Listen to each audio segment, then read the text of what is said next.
Hallo, ich bin Petra. Ich bin heute im Raum Würzburg unterwegs. Ich bin Trainerin und Ausbilderin im DSV Nordic Aktiv Ausbildungszentrum und ich habe heute ganz viel Infos, Tipps und Tricks zum Thema Nordic Walking für dich. Es geht um die Ausrüstung, es geht um die Technik und wie du sie vielleicht verbessern kannst. Viel Spaß!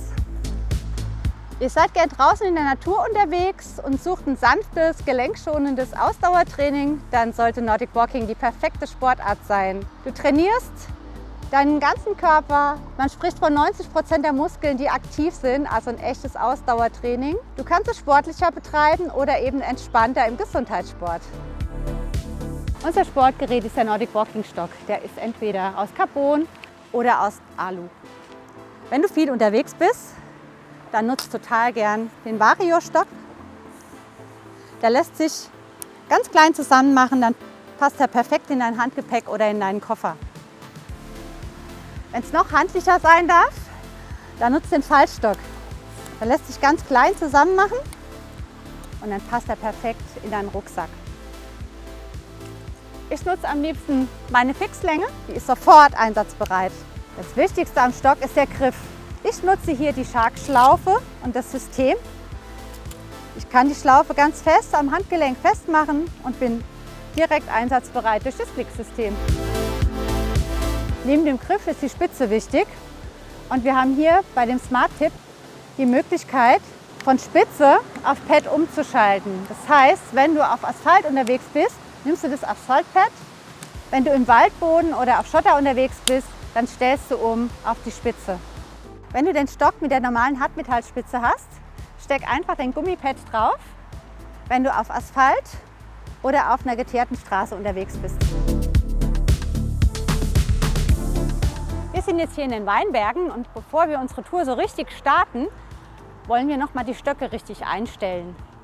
Die Stocklänge ist ganz, ganz wichtig und im Idealfall ist der Stock so, wenn du ihn aufstellst, dass der Winkel ungefähr 90 bis 100 Grad sind, leicht abfallend.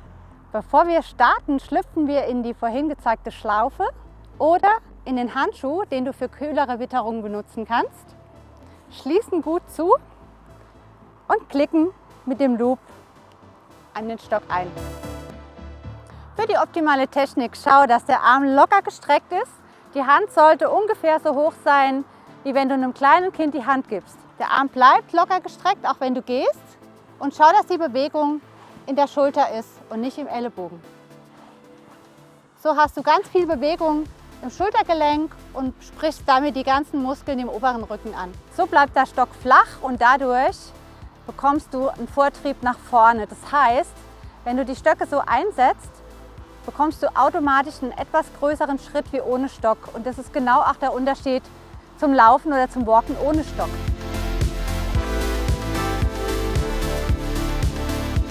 Wenn der Schritt größer wird, wird automatisch auch die Bewegung in den Armen größer. Das heißt, du hast einen großen Bewegungsumfang in Armen und Beinen und hast dadurch mehr Muskeln, die arbeiten müssen. Die Kraft dazu holst du aus dem Oberkörper, vor allem aus dem oberen Rücken und aus der Oberarmmuskulatur. Um den großen Bewegungsumfang in der Schultern und den Beinen zu unterstützen, schließen wir die Hand vorne kurz und öffnen sie dann wieder komplett. Als absoluter Einsteiger startest du mit komplett geöffneter Hand. Hierbei ist der Fokus erstmal auf dem locker gestreckten Arm und die Bewegung für die Schulter. Die Hand bleibt tief.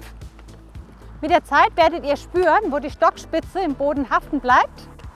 Und genau das ist der Moment, wo ihr mehr Druck in die Schlaufe bringt oder in den Handschuh, um noch mehr Vortrieb zu bekommen. Wenn ihr das auf beiden Seiten spürt, ist es genau der Moment, wo ihr versucht, eine Hand nach der anderen vorne kurz zu schließen, um dann wieder direkt zu öffnen. Im nächsten Schritt kümmert ihr euch um eure Körperaufrichtung. Bring dein Brustbein nach oben, zieh deinen Bauchnabel nach innen und streck dich lang.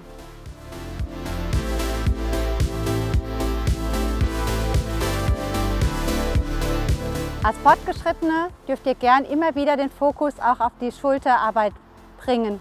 Legt die Stöcke hierzu auf die Hand und schwingt die Stöcke mit.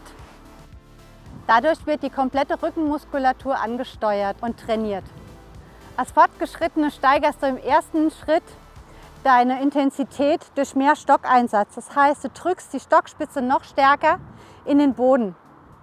Dein Schritt wird dadurch größer und natürlich arbeiten da auch viel mehr Muskeln. Darauf aufbauen könnt ihr durch sportliche Techniken euer Training nochmal anfeuern.